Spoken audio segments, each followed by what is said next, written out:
19 जानेवारी 1967 ला तत्कालीन केंद्रीय गृहमंत्री यशवंतरावजी चव्हाण साहेब यांनी या विस्तारित काँग्रेस भवनचं उद्घाटन केलं होतं। स्वर्गीय इंदिराजी गांधी, स्वर्गीय यशवंतरावजी चव्हाण साहेब यांनी ज्या वास्तूचं बांधकामाचा शुभारंभ केला त्या वास्तूच्या प्रांगणामध्ये काँग्रेस पक्षाच्या जिल्हा कमिटीच्या अध्यक्षांच्या पदभार सोहळ्याचा पाहुणा म्हणून तुम्ही सातारकरांनी मला बोलवलं। माझ्या आयुष्यातला हा अविस्मरणीय क्षण आहे। तुम्हा सगळ्यांना मी मनापासून अभिवादन करतो, तुम्हाला नमस्कार करतो, तुमचे आभार मानतो।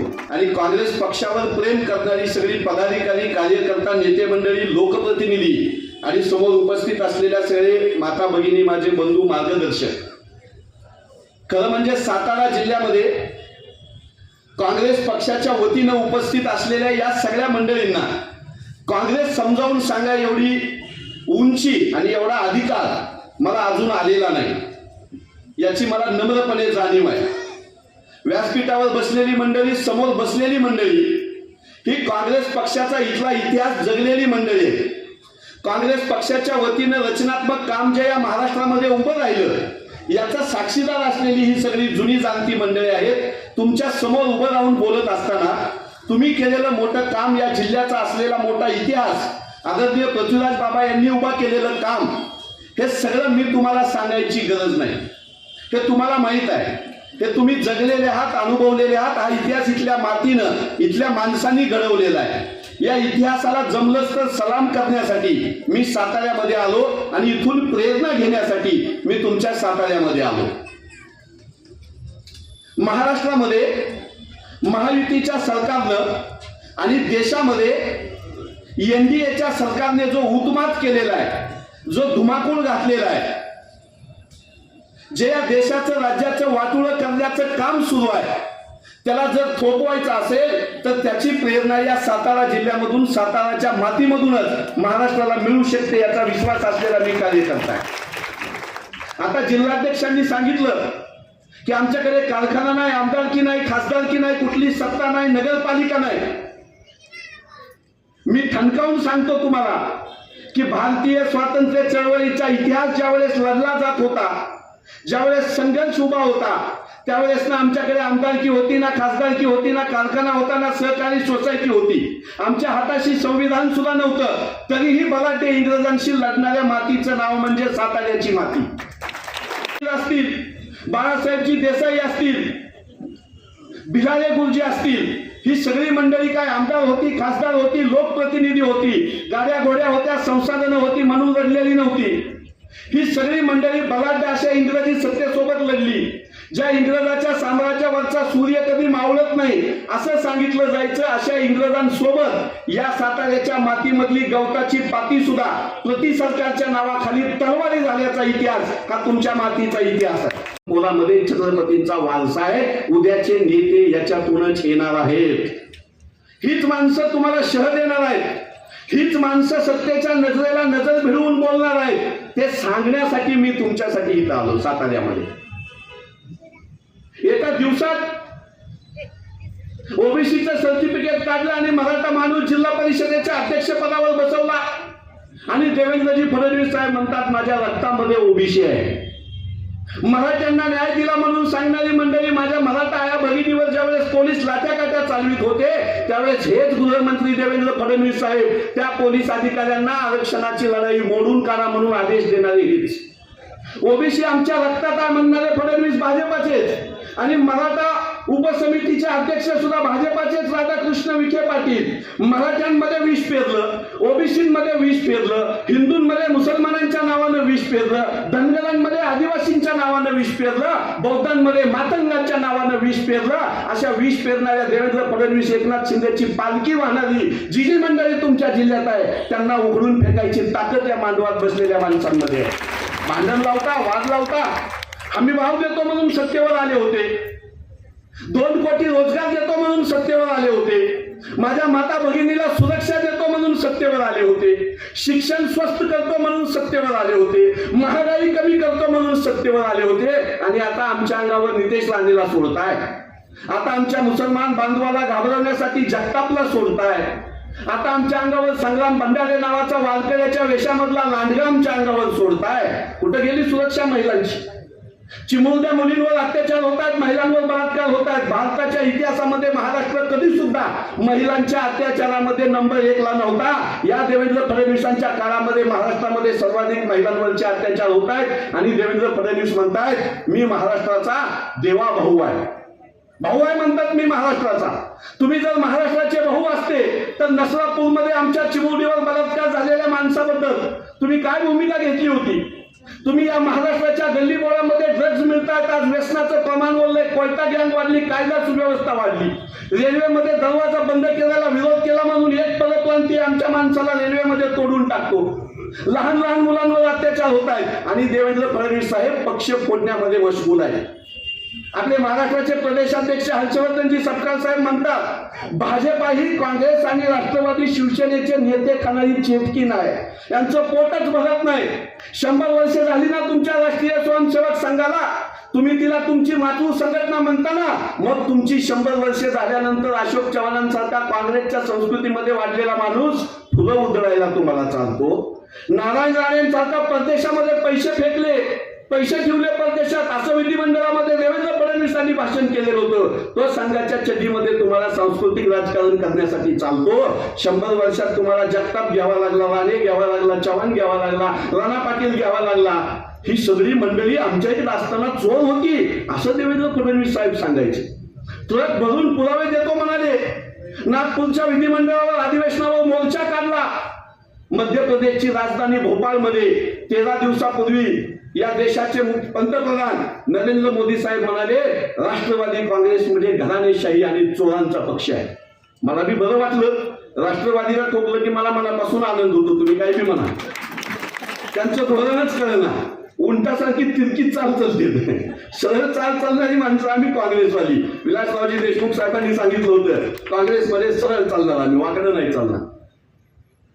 राष्ट्रवादी काँग्रेस भ्रष्टाचारांचा पक्ष आहे, घराणेशाहीचा पक्ष आहे म्हणून नरेंद्र मोदी बोलले आणि ते बोलल्यापासून 13व्या दिवशी या महाराष्ट्राच्या सरकारच्या तिजोरीच्या चाव्या राष्ट्रवादी काँग्रेसचे नेते अजित पवार यांच्या हातामध्ये देणारे नरेंद्र मोदी आता महाराष्ट्रामध्ये मतं मागायला काय म्हणून येणार?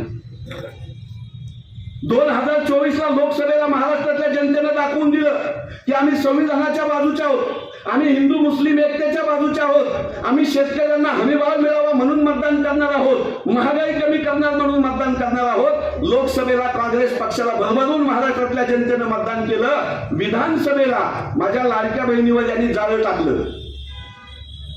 आम्ही हिंदू संस्कृतीतली मंडळी आहोत. भाऊबीजेला दिवाळीला ज्यावेळेस आमची बहीण आम्हाला ओवाळते, राखी पौर्णिमेला आमची बहीण ज्यावेळेस आमच्या उजव्या हातामध्ये राखी बांधते त्यावेळेस नकळत आमचा डावा हात खिशामध्ये जातो आणि बहिणीच्या ताटामध्ये आम्ही ओवाळणी टाकतो. आमच्या दुसऱ्या हाताला सुद्धा आम्ही टाकलेली ओवाळणी माहीत होऊ देत नाही. आणि वर्ग रक्ताचं घामाचं घाम घालून रक्त घालून पैसे कमवतात, शेतकरी पैसे कमवतात, त्याच्यातल्या टॅक्स मधले पैसे सरकारकडे जातात. नरेंद्र मोदींच्या, देवेंद्र फडणवीसांच्या, एकनाथ शिंदेच्या बाप झाल्याचे पैसे काढून माझ्या बहिणीला दिले नाहीत, आमचेच पैसे काढून आम्हाला दिले आणि लाडका भाऊ म्हणून बस स्टँडवर बॅनर लावून या भामट्या भावांनी मतं मागायचं नाटक केलं. माझ्या बहिणी थोड्या बहुत हुदळल्या होत्या, साध्या महिला आहेत, आमच्या गावखेड्यातल्या महिला आहेत. आज याच लाडक्या बहिणीला 1 कोटी लाडक्या बहिणीला बोगस बहिणी आहेत म्हणून हेच देवेंद्र फडणवीस आणि एकनाथ शिंदे आज म्हणतायत ह्या लाडक्या बहिणी बोगस आहेत. मला मतं दिली तर लाडका भाऊ आणि नाही मतं दिली तर बोगस बहीण. अशा माणसाला भाऊ म्हणण्याचं पाप आपल्या हिंदू संस्कृतीमध्ये नाही. हे असतील तर हे स्वार्थी माणसं आहेत. मतासाठी तोंडात टाकलेले हे लांडगे होते. माझ्या माता भगिनींनी प्रश्न विचारला पाहिजे की आमच्या लेकीबाळींना सुरक्षा का नाही? गृहमंत्र्यांची जबाबदारी आहे. राज्यातल्या वाढत्या अत्याचाराबद्दल गृहमंत्री विधिमंडळामध्ये एक शब्द बोलायला तयार नाही. माझ्या लाडक्या बहिणीने पिकवलेलं सोयाबीन असेल, कापूस असेल, कांदा असेल, त्याला भाव मिळवून देण्यासाठी तुम्हाला विधिमंडळामध्ये पाठवलं होतं. भाव मिळवून द्यायचं सोडा. आमचा कांदा इराणमध्ये, इराकमध्ये जात होता, 40 रुपये किलो भाव मिळत होता. त्याच्यावर निर्यात बंदी लागणाऱ्यांचं हे निष्ठुर सरकार आहे. आम्हाला पैसे सुद्धा शेतीच्या उत्पादनातून मिळवून देत नाही. हमीभाव दिला म्हणून संसदेमध्ये खोटं सांगितलं. 50 किलोचं डीएपीचं पोतं काँग्रेसच्या काळामध्ये होतं, यांनी 40 किलोचं केलं. एका डीएपीच्या पोत्यामागे 10-10 किलो चोरणारी ही भाजपाची टोळी आता सांगतायत राष्ट्र प्रथम, देश प्रथम. देशाच्या गप्पा यांनी माराव्या. ज्यावेळेस पत्नी सरकारमध्ये आमचे साधे स्वातंत्र्य सैनिक इंग्रजांच्या लाट्याकाट्या खात होते, गोळ्या खात होते, घराची राख रांगोळी होत होती, तुरुंगामध्ये जात होते, त्यावेळेस त्यांच्या राष्ट्रीय स्वयंसेवक संघाचा श्यामाप्रसाद मुखर्जी बंगाल प्रांतामध्ये मुस्लिम लीगच्या हिदायतुल्ला नावाच्या मुख्यमंत्र्यासोबत सत्ता भोगत होता आणि 42चं आंदोलन मोडून टाकण्यासाठी इंग्रजाच्या राणीच्या पायापाशी सत्ता घेणारे हे हिदायतुल्लाची भाऊकी, ही श्यामाप्रसाद मुखर्जीची भाऊकी, ही 42च्या आंदोलनाला मोडून टाकणारी भाऊकी, इंग्रजांचे तळवे चाटणारे माफी मागणाऱ्यांची भाऊकी आज आम्हाला तिरंग्याचं प्रेम सांगतात. अरे तिरंगा हातात घेणं ज्या वेळेस देशद्रोह होता, इंग्रज गोळ्या घालायच्या, आमच्या लेकरा बाळाच्या घरावर बुलडोजर चालवायचे, त्या काळामध्ये तिरंग्यासाठी जीव दिलेल्या साताऱ्यामध्ये भाजपाची मंडळी म्हणतात हर घर तिरंगा. यांनी तिरंग्याचं महत्व सांगावं, यांनी राष्ट्राचं महत्व सांगावं. परकीय सगळ्या परदेशामध्ये माझ्या भारताची प्रतिष्ठा होती. मनमोहन सिंग साहेबांसारखा विद्वान, उच्च विद्याविभूषित इकॉनॉमिस्ट सगळ्या देशामध्ये जगामध्ये आदराचं स्थान मिळवलेलं होतं. आज नरेंद्र मोदींना परकीय व्यासपीठावर बघितलं की आपण भारताच्या याची लाज वाटते, इंग्लिश बोलता येत नाही, इंग्लिश कळत नाही, तरी पण येईल त्या नेत्याला कडकडून मिठी मारून हसायचं नाटक केलं. त्याच्यावर युट्यूब, फेसबुकला, टीव्हीवर पोरं विडंबन बनवायला लागले. त्याच्यावर बंदी घालायसाठी केंद्र सरकारला काम करावं लागलं. आपण केलेल्या कामाची जर टिंगल होत असेल तर आपण जरा आत्मपरीक्षण करावं. एकही देश आज माझ्यासोबत नाही. भारत म्हणलं की जगामध्ये आपली मान प्रतिष्ठेने उंचावलेली असायची. पाकिस्तान सोबत 71चं युद्ध होतं.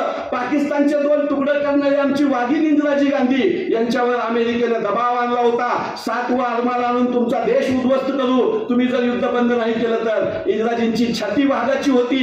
इंदिराजींनी सांगितलं माझ्या देशाचं सार्वभौमत्व माझ्या श्वास अंतिम असेपर्यंत, माझ्या शरीरात रक्ताचा शेवटचा थेंब असेपर्यंत मी या देशाचं सार्वभौमत्व घाण टाकणार नाही. आज आमच्या नरेंद्र मोदींनी आमच्या देशाचं सार्वभौमत्व डोनाल्ड ट्रम्पच्या पायाशी घाण टाकलं. आज जे पेट्रोल पंपावर डिझेल पेट्रोल महाग भेटते, गॅस महाग भेटते, ते या नरेंद्र मोदींच्या पळपुटेपणाचा आणि डोनाल्ड ट्रम्पच्या पायाशी निष्ठा ठेवण्याचा परिणाम आहे.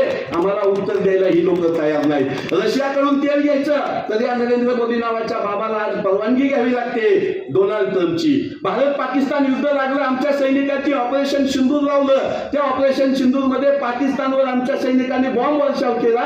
या नरेंद्र मोदीला अर्ध्या रात्री फोन आला डोनाल्ड ट्रम्पचा आणि आमच्या सैनिकाला शांत बसायला लावलं. ना महागाई कमी करू शकतात हे, ना या देशाच्या सीमा सुरक्षित करू शकतात. पुलवामा पासून ते पहलगाम पर्यंत आमच्या असंख्य बांधवांचे जीव घेतले, तरी सुद्धा हे नरेंद्र मोदी गुरदासपूरच्या उरीच्या आपल्या लष्कराच्या कॅम्पवर चौकशीसाठी पाकिस्तानच्या ISI लोकांना यायची परवानगी देतात. या देशाच्या इतिहासात अनेक पक्षाचे पंतप्रधान झाले. अटल बिहारी वाजपेयी होते, इंद्रकुमार गुजराल होते, देवेगौडा होते, अनेक पक्षाचे काँग्रेसचे सोडून पंतप्रधान होते. त्यांनी सुद्धा कधी आपल्या भूमीवर ISIच्या पाकिस्तानच्या अधिकाऱ्याला यायची परवानगी दिली नाही. 56 इंची छाती म्हणून सरकारी कामामध्ये 56% रक्कम दलाली म्हणून खाणारे या फडणवीस आणि या मोदी आणि अमित शहाच्या भाजपाने आपल्या भूमीवर ISIला येऊन चौकशी करण्याची परवानगी दिली. पाकिस्तानची भीती दाखवली, मुसलमानांची भीती दाखवली, मराठ्यांना ओबीसीची, दलितांना आदिवासीची. यांचा जन्म झाला त्यावेळेस पासून आपापसामध्ये विष कालवून भांडण लावून आपली पोळी भाजून घेण्याची यांची संस्कृती 18 वर्षाच्या सत्तेनंतर सुद्धा हे सोडायला तयार नाही. सहिष्णुतेची घडवली, सर्व धर्म समभावाची घडवली. त्या माझ्या वारकरी संप्रदायात सुद्धा यांनी काही यांचे लांडगे पेरले आणि विष्णुमय जग वैष्णवांचा धर्म, भेदाभेद भ्रम अमंगळ असं सांगणाऱ्या आमच्या तुकोबांच्या कीर्तनाच्या गादीवरून ज्ञानदीप लावू जगी नाचू कीर्तनाचे रंगी असं सांगणाऱ्या आमच्या नामदेव महाराजांच्या गादीवर अवघे हे विश्वाची माझे घर असं सांगणाऱ्या ज्ञानेश्वरांच्या गादीवर संग्राम भंडारे सारखा, एकनाथ शिंदे आणि नरेंद्र मोदींनी पेरोलवर ठेवलेला एक विखारी माणूस कीर्तनाच्या गादीवरून नथुराम गोडसेचं उदात्तीकरण करायला, बिश्नोईचं उदात्तीकरण करायला, जो बिश्नोई आंतरराष्ट्रीय क्षेत्रामध्ये गुन्हेगार आहे, ड्रग्सचा व्यापार करतो, महिलांची मुलींची तस्करी करतो, त्याच्या नावानं आमच्या पवित्र अशा वारकऱ्यांच्या कीर्तनाच्या गादीवरून धमक्या देणारी माणसं ह्या सत्ताधाऱ्यांनी पेरली. महाराष्ट्राचा सामाजिक सलोखा वारकऱ्यांनी टिकवला होता. इथं बसलेली बरीचशी वारकरी मंडळी दिसत आहेत, त्यांच्या डोक्यावर गांधी टोपी आहे. 1942च्या आंदोलनाला महाराष्ट्रातल्या सगळ्या फडकऱ्यांनी, वारकऱ्यांनी, सगळ्या दिंडी प्रमुखांनी महात्माजी गांधी यांच्या 42च्या चळवळीला, काँग्रेसच्या 42च्या चळवळीला पाठिंबा द्यायचा म्हणून गांधी टोपी स्वीकारली आणि स्वातंत्र्य आंदोलनात माझे सगळे वारकरी उभा होते.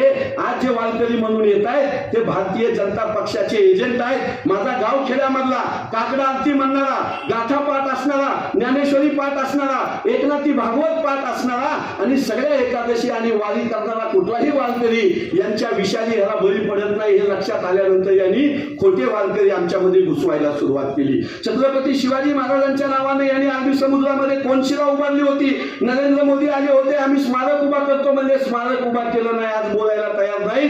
शिवछत्रपतींचा आशीर्वाद, चला देऊ मोदींना साथ असे लावलेले बॅनर 2014चे तुम्हाला आठवत असतील. त्या छत्रपती शिवाजी महाराजांबद्दल अवमानकारक बोलणारा भगतसिंग कोश्यारी त्याला बुटाणा मारायला पाहिजे होता महाराष्ट्रामध्ये, पण या महाराष्ट्राच्या मुख्यमंत्र्यांनी त्याला पद्मविभूषण पुरस्कारासाठी शिफारस दिली आणि त्याला पुरस्कार भेटल्यानंतर आपल्या मुख्यमंत्री कार्यालयात आणून या भगतसिंग कोश्यारीचा सत्कार करणारे फडणवीस. छत्रपती शिवाजी महाराजांचा पुतळा कोकण किनारपट्टीवर उभा केला, त्याच्यामध्ये भ्रष्टाचार करणारे एकनाथ शिंदे, श्रीपाद छिंदम असो, प्रशांत कोलटकर असो, भगतसिंग कोश्यारी असो की यांचा राहुल सोलापूरकर असो, शिवरायांचा इतिहास सुद्धा यांनी सोडला नाही, वारकऱ्यांचा इतिहास यांनी सोडला नाही, स्वातंत्र्य चळवळीचा इतिहास यांनी सोडला नाही. महात्मा फुले, ज्योतिबा फुले, सावित्रीबाई फुले यांची सुद्धा बदनामी करण्याचं षडयंत्र भाजपानं आखलं. सहकारी चळवळ महाराष्ट्राची ओळख होती, वारकरी चळवळ महाराष्ट्राची ओळख होती, स्थानिक स्वराज्य संस्था ही काँग्रेसची देणी होती. या सगळ्या गोष्टी नेस्तनाबूत करायच्या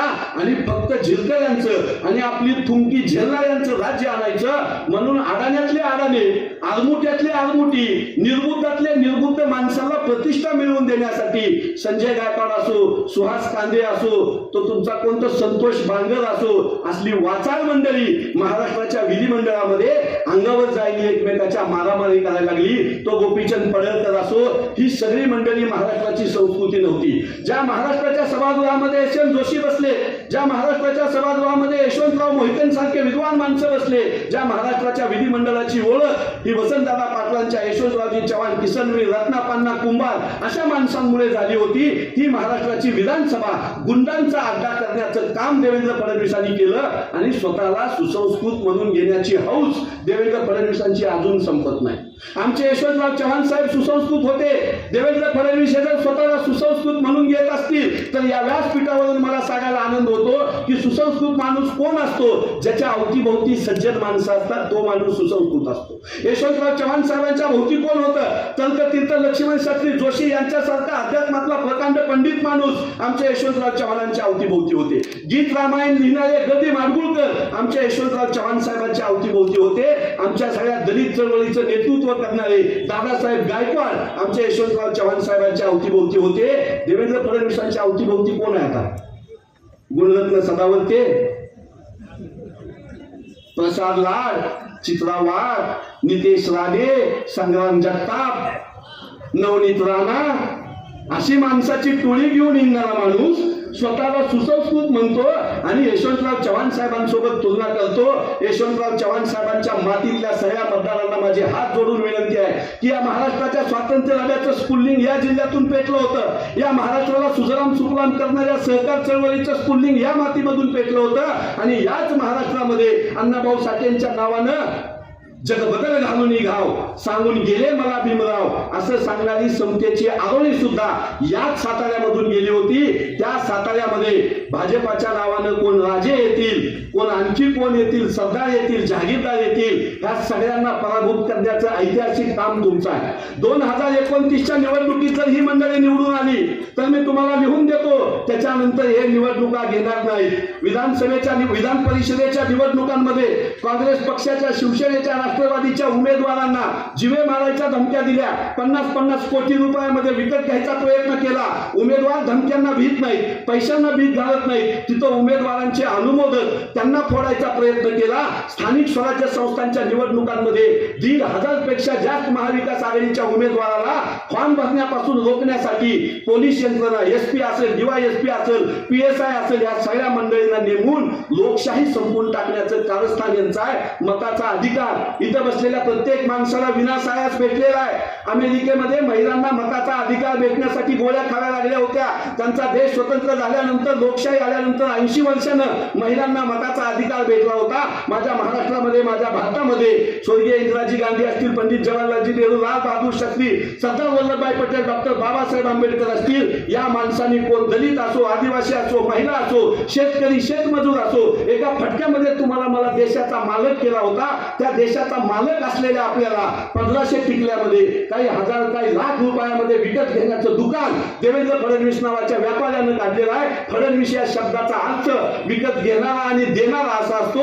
मुघलांसाठी, विजापूरच्या आदिलशहासाठी फडणवीसकी करणाऱ्यांनी मताची फडणवीसकी चालू केली आणि तुम्हाला मला मताची किंमत लावली. लोकशाहीच्या बाजारामध्ये पैसा हरला पाहिजे, गद्दार हरले पाहिजे, जातीवादी हरले पाहिजेत, धर्मवादी हरले पाहिजेत, महिलांवर बलात्कार करणारे हरले पाहिजेत, गोरगरिबांना धमक्या देणारे आमदार, खासदार, गुंड, पत्रकारांवर धमक्या देणारे, शिव्या देणारे गुंड हरले पाहिजेत. याची जबाबदारी नेत्यांवर नाही, पृथ्वीराज बाबांवर नाही, शिवराज बोरेंवर नाही. तुम्हाला मताचा अधिकार आहे, ती जबाबदारी तुमच्या खांद्यावर आहे. म्हणून त्यांचं माझं नेतृत्व टिकून आहे याची जाणीव मतदारांना होण्याच्या काळामध्ये आपण आज 2026 मध्ये बोलत आहोत. बीएलए असतील, आपली नेमलेली मंडळी, मताचा अधिकार हा आपल्याला नरेंद्र मोदींनी दिलेला नाही, फडणवीसांनी दिलेला नाही, इथल्या कलेक्टरनी दिलेला नाही. इथल्या प्रत्येक माणसाला मताचा अधिकार हा भारतीय संविधानाने दिला. भारतीय संविधानाने दिलेला मताचा अधिकार सुद्धा हिसकटून घेण्याचं पाप हे सरकार करतंय.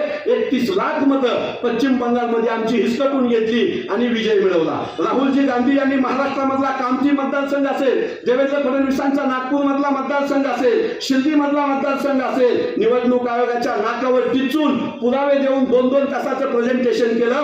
निवडणूक आयोग म्हणाले राहुल गांधींनी माफी मागितली पाहिजे, नाहीतर आम्ही त्यांच्यावर गुन्हा दाखल करू.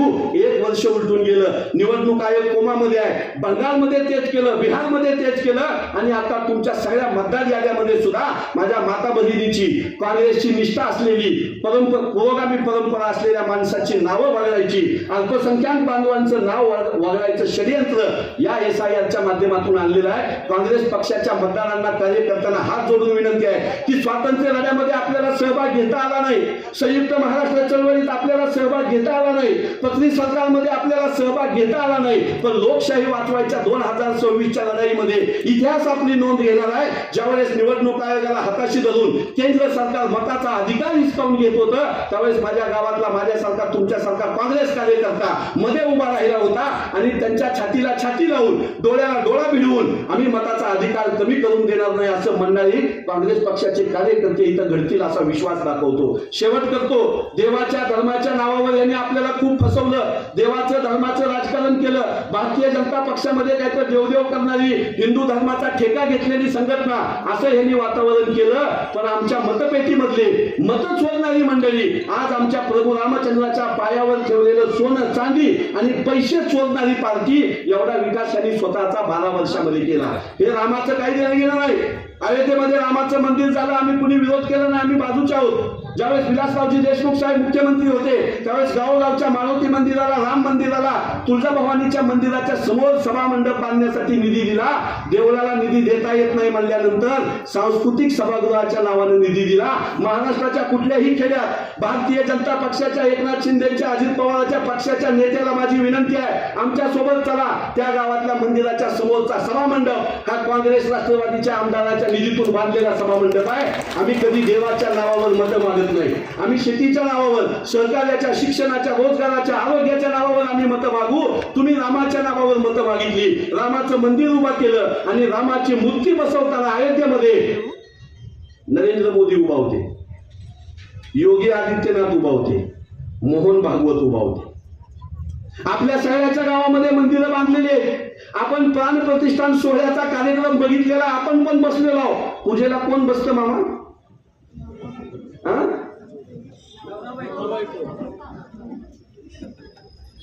काका म्हणले मालकीन बसते.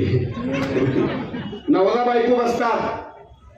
अयोध्येच्या मंदिरावर जर तुमची एवढी श्रद्धा होती, प्रभू रामचंद्रावर जर तुमची एवढी श्रद्धा होती, तर मोहन भागवतांनी बायको सोबत का नाही बसले? योगी आदित्यनाथ बायको सोबत का नाही बसले? नरेंद्र मोदी बायको सोबत का नाही बसले? आमचा देव हा सीतामाईला घेऊन जाणारा राम आहे. आमचा राम हा लक्ष्मणाला उजव्या बाजूला उभा करणारा राम आहे. आमचा राम हा हनुमंताला पायाशी जागा देणारा राम आहे. नरेंद्र मोदी एकटं, योगी आदित्यनाथ एकटं, मोहन भागवत एकटं, म्हणून आमचा राम सुद्धा एकटा बसवला ह्या आमच्या लोकांनी मंदिरामध्ये. अशी लोक आहेत ती. आणि आता तिथली देणगी खात आहेत, आता तिथलं सोनं चोरतायत. देवाला सोडलं नाही, धर्माला सोडलं नाही. जावेद अख्तर नावाचे कवी आहेत चांगले, ते म्हणतात राम ही तो एकता में प्रगती में राम है. राम ही तो एकता में प्रगति में राम है. राम ही तो करुणा में शांति में राम है.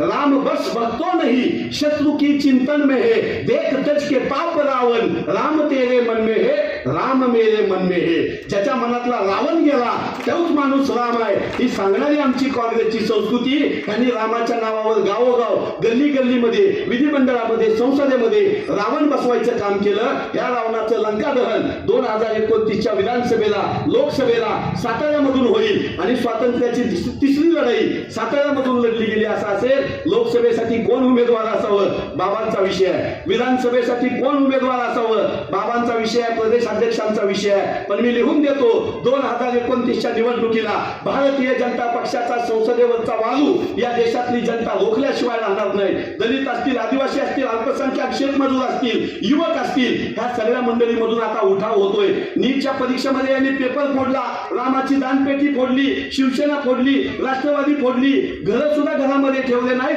चुलते एकीकडे, पुतणे एकीकडे, भाऊजे एकीकडे, भाऊ एकीकडे, मामा एकीकडे, भाचा एकीकडे, अशा फोडाफोडी करणाऱ्या या लोकांना साताऱ्याची माती ही उत्तर दिल्याशिवाय राहणार नाही अशी अपेक्षा व्यक्त करतो. संघटनात्मक शिस्तीमध्ये, आक्रमकपणे, जोरदारपणे आणि युवकांना संधी देऊन काँग्रेस पुढे जाऊ शकते असा माझा विश्वास आहे. वयाच्या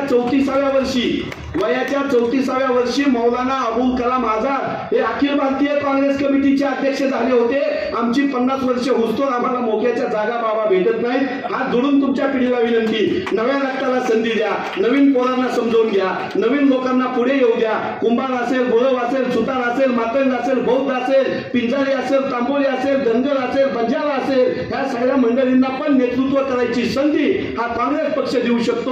50% माझ्या माता भगिनींना आरक्षण दिलेला माझा काँग्रेस पक्ष, सामाजिक आरक्षण SC ST ला संविधानात दिलेला माझा काँग्रेस पक्ष, लोकशाही आणलेला माझा काँग्रेस पक्ष, संविधान आणलेला माझा तुमचा काँग्रेस पक्ष, स्वातंत्र्य मिळवून दिलेला माझा तुमचा काँग्रेस पक्ष, विष्णुमय जग वैष्णवांचा धर्म, भेदाभेद भ्रम अमंगळ असं सांगणाऱ्या वारकरी संतांच्या मार्गावर चालणारा तुमचा माझा काँग्रेस पक्ष इथून पुढे कधीही कुठल्याही निवडणुकीत हरणार नाही. आज आमचे पराभव होत असतील, कवी सुरेश भट म्हणतात, हे असे आहे तरी पण हे असे असणार नाही, हे असे आहे तरी पण हे असे असणार नाही.